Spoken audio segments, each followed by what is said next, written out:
Hello guys, welcome to anime review Telugu. Boruto Jura చేతిలో చనిపోతాడనే పేరుని అందరం ఎక్స్పెక్ట్ చేసాం.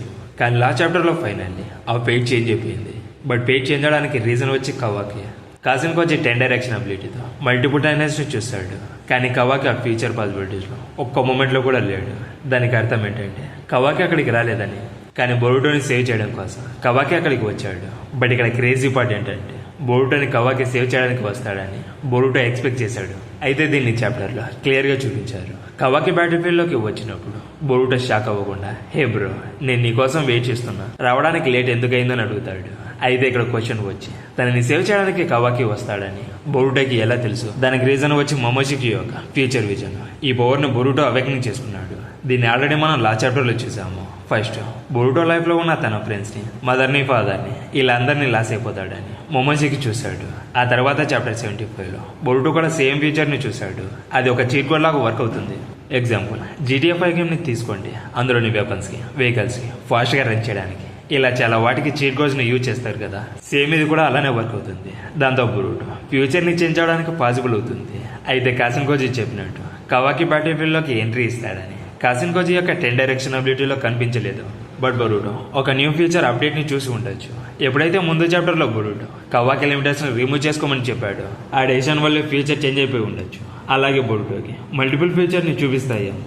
అందులో ఒక ఫీచర్లో బొరుటోని సేవ్ చేయడం కోసం కవాకి రావడం చూశాడేమో. అయితే అది నిజమని చెప్పడానికి నా దగ్గర ఒక ప్రూఫ్ కూడా ఉంది. చాప్టర్ 22లో బొరుటో కొనామరుతో శారదాన్ని తీసుకొని శాన్షినోబిస్ని ఎక్కడైతే మీట్ అయ్యారో ఆ ప్లేస్లోకి వెళ్ళమని చెప్పాడు. అయితే వాళ్ళని ఎందుకని అక్కడికి వెళ్ళమని చెప్పాడు? తన ఊరికే ఏం చెప్పలేదు. కానీ లా చాప్టర్లో డెల్టా ఎగ్జాక్ట్గా లొకేషన్కి వచ్చింది. సో డెల్టా అక్కడికి వస్తుందని బొరుటోకి ఆల్రెడీ తెలుసు. అంటే ఈ ఫీచర్ని బొరుటో ఆల్రెడీ చూసి ఉంటాడు. బట్ కాసిన్ కోజీకి దీని గురించి అస్సలు తెలియదు. అయితే బొరుటో ఫ్యూచర్ సైట్ కొంచెం యాక్యురేట్ అని ప్రూవ్ అవుతుంది. సో ఇది జస్ట్ లక్ అయితే కాదు, బొరుటో ఫ్యూచర్ని చూసి దానికి తగినట్టు మూసిని వేస్తున్నాడని తెలుస్తుంది. అయితే కవాకి బ్యాటిల్ ఫీల్డ్లోకి ఎంట్రీ ఇచ్చిన మూమెంట్ని చూడండి. అక్కడ కవాకిని చూసి బొరుటో షాక్ అవ్వలేదు, అలాగే సర్ప్రైజ్ కూడా అవ్వలేదు. బట్ దానికి బదులుగా లైట్గా ఇరిటేట్ అయ్యి, హే బ్రో, నీకోసం నేను చాలా సేపటి నుంచి వెయిట్ చేస్తున్నానని అన్నాడు. ఇది చూస్తుంటే ఆ మూమెంట్లో బొరుటోని సేవ్ చేయడం కోసం కవాకి వస్తాడని ఎక్స్పెక్ట్ చేసినట్టు ఉన్నాడని అర్థమవుతుంది. కానీ కవాకి లిమిటేషన్ రిమూవ్ చేసుకొని రమ్మని బొరుటోని చెప్పాడు. సో అక్కడికి కవాకి వచ్చినందుకు తను కొంచెం రిలీఫ్ అయినట్టు ఉన్నాడు. ఆ ఎక్స్ప్రెషన్ చూస్తుంటే ఎగ్జాక్ట్గా తను అనుకున్నట్టే జరుగుతుందన్నట్టు పెట్టాడు. బట్ కవాకి లేట్గా వచ్చాడని బొరుటో కొంచెం ఇరిటేట్ అవ్వడం చూసాము. అయితే ఈ సీన్ సపరేట్గా ఒకటిగా అనలైజ్ చేస్తే క్లియర్గా అర్థమవుతుంది. చాప్టర్ 22లో బొరుటో శారదా అండ్ అదర్స్ని తీసుకుని శాన్షినోబిస్ని ఫస్ట్ టైం కలిసిన లొకేషన్కి వెళ్ళమని కొనామరుకు చెప్తాడు. ఇక లా చాప్టర్లో కొనామరు సేమ్ ప్లేస్లోకి వెళ్తాడు. బట్ దానికి మిత్సుకే కన్ఫ్యూజ్ అయ్యి ఎందుకని మనం ఇక్కడికి వచ్చామని అడిగితే బొరుటో చెప్పడం వల్లే నేను ఇక్కడికి వచ్చాను, తన దగ్గర ఏమైనా ఒక ప్లాన్ ఉందేమో. సో ఇక్కడ 3 days సేమ్ లొకేషన్ని మెసేజ్ చేశారు. అంటే బొరుటోకి ఏదో తెలుసు. అయితే మిత్సుకి దేనికో కన్ఫ్యూజన్ అవుతున్నాడని ఈ సీన్ని అబ్జర్వ్ చేసిన వాళ్ళకి ఇమ్మీడియట్గా తెలుస్తుంది. కొనామరు చెప్పిన ఇన్స్ట్రక్షన్స్ మిత్సుకి ఓవర్గా రియాక్షన్ ఇచ్చాడు. బికాజ్ ఇక్కడ రైటర్స్ వచ్చి రిపీట్గా దీని మీద ఫోకస్ చేస్తున్నారు. ఇక్కడ సంథింగ్ ఏదో జరుగుతుంది. ఫస్ట్ టైం కొనామరు లొకేషన్కి వచ్చి ఇది బొరుటో స్పెసిఫై చేసిన ప్లేస్ అని నొక్కి చెప్పాడు. అలాగే ఇంకొక ఫన్నీ పార్ట్ ఏంటంటే మిత్సుకి ఇంకా కన్ఫ్యూజన్ అయ్యి ఇక్కడికి మనం ఎందుకు వచ్చామని అడుగుతాడు. అయితే నార్మల్గా ఏం మెన్షన్ చేయలేదు. బొరుటోకి ఫ్యూచర్ గురించి తెలుసని రైటర్స్ ఇంటెన్షనల్గానే హిట్ ఇస్తున్నారు. అయితే బొరుటో ఫ్లయింగ్ రైజింగ్ టెక్నిక్ని యూజ్ చేసి వాళ్ళని టెలిపోర్ట్ చేయాలని ప్లాన్ చేస్తున్నాడేమోనని మిత్సుకి డౌట్ వచ్చింది. బట్ అది పాసిబుల్ కాదని మనకి ఆల్రెడీ ముందే తెలుసు. బొరుటో జూరాతో ఫైట్ చేస్తున్నప్పుడు తన ఫోకస్ అంతా జూరా మీద ఉంటుంది కాబట్టి లాంగ్ రేంజ్ టెలిపోర్టేషన్ యూజ్ చేయలేడు. అలా చేయాలంటే తనకి ఫోకస్ అండ్ టైం కావాలని కాసిన్ కోజీ క్లియర్గా చెప్పాడు. సో లాజిక్గా చూస్తే బొరుటో వాళ్ళని టెలిపోర్ట్ చేయలేడు. అయితే ఇక్కడ రియల్ క్వశ్చన్ ఏంటంటే ఎందుకని వాళ్ళని ఆ స్పెసిఫిక్ లొకేషన్కి పంపించాడు? బొరుటో ఫ్యూచర్ పాసిబిలిటీస్ని బేస్ చేసుకొని ప్లాన్ని రెడీ చేశాడు. అప్పుడే అక్కడికి లెటర్ అవ్వడం ఇది కోయిన్సైడ్ కాదు. సో ఇక్కడ బొరుటో ప్లాన్ వచ్చి కొనామరు మిత్సుకి శారదాని ఒక స్పెసిఫిక్ లొకేషన్కి పంపించాడము. ఎందుకంటే డెల్టా అక్కడికి వస్తుందని బొరుటోకి ఆల్రెడీ తెలుసు. అయితే కొంచెంసేపటి తర్వాత డెల్టా సేమ్ లొకేషన్కి వస్తుంది. దట్ మీన్స్ ఫ్యూచర్లో ఈ సీన్ జరుగుతుందని బొరుటో ఆల్రెడీ చూశాడు. అందుకే బొరుటో వాళ్ళని ఆ లొకేషన్కి పంపించాడు. అయితే డెల్టా మాత్రమే కాదు, కవాకి కూడా బ్యాటిల్ ఫీల్డ్లోకి వస్తాడని బొరుటోకి తెలుసు. బికాస్ కవాకి డెల్టాతో కలిసి వచ్చాడు. అంటే డెల్టా అండ్ కవాకి ఇద్దరు కలిసి వస్తారని బొరుటోకి ఆల్రెడీ తెలుసు. అయితే ఫ్యూచర్ పాసిబిలిటీస్లో కాసిన్ కోజీ ఇన్వాల్వ్ అవ్వలేదు.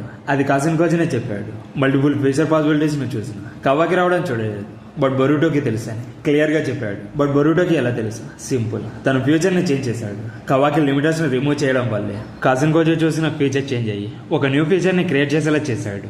అలాగే బొరూటో కవాకి సంథింగ్ ఏదో చెప్పడం వల్లే ఈ ఫ్యూచర్ చేంజ్ అయిందని కాసిన్ కోజీ రివీల్ చేశాడు. ఈ చేంజ్ వల్ల మొమోషికి యొక్క ఫ్యూచర్ విజన్ బొరూటోకి అవేకింగ్ అయింది. అయితే ఇలా జరగక ముందు కాసిన్ కోజీ ఫ్యూచర్ పాసిబిలిటీస్ ని చూడలేదు.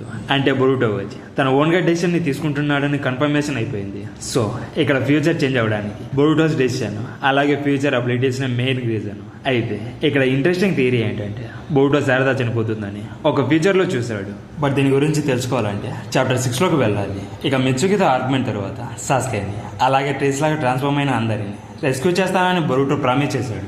అలాగే అక్కడ సెంటెన్స్ ఇంకంప్లీట్ గా ఉంటుంది. కానీ ఆ ప్యానల్ని అబ్జర్వ్ చేస్తే తన శారదా గురించి మాట్లాడుతున్నాడు. మేబీ శారదా కూడా ఒక ఫ్యూచర్లో ట్రీ లాగా మారిపోవడము బొరూటో చూసి ఉండొచ్చు. బట్ కొంతమంది వచ్చి నరుటో అండ్ ఇనాటా గురించి చెప్తున్నాడేమో అని అంటున్నారు.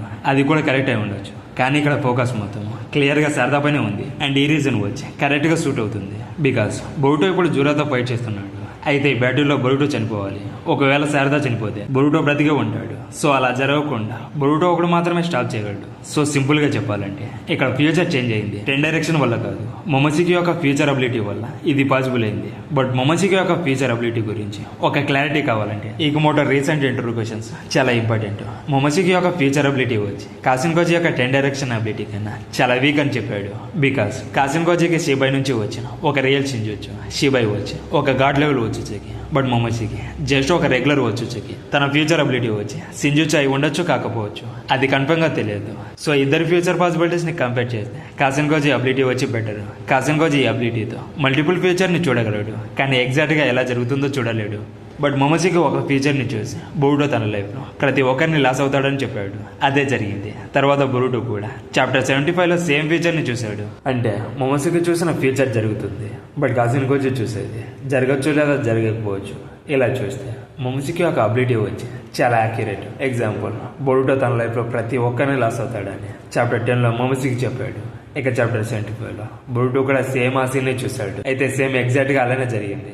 బట్ మొమోషికి వచ్చి ఎప్పుడైతే బొరూటో టోటల్గా బ్రేక్ అయిపోతాడో అప్పుడు తన విల్ని లాస్ అయిపోయి లైఫ్ మీద గివ్ అప్ ఇచ్చినప్పుడు తన బాడీని టేక్ ఓవర్ చేసుకోవాలని ప్లాన్ చేశాడు. కానీ అది జరగలేదు. బొరూటో సాస్కే అండ్ కాసిన్ కోజీ వల్ల సర్వ్ అయ్యాడు. ఆ మూమెంట్లో బొరూటో వెళ్ళిపోవారు.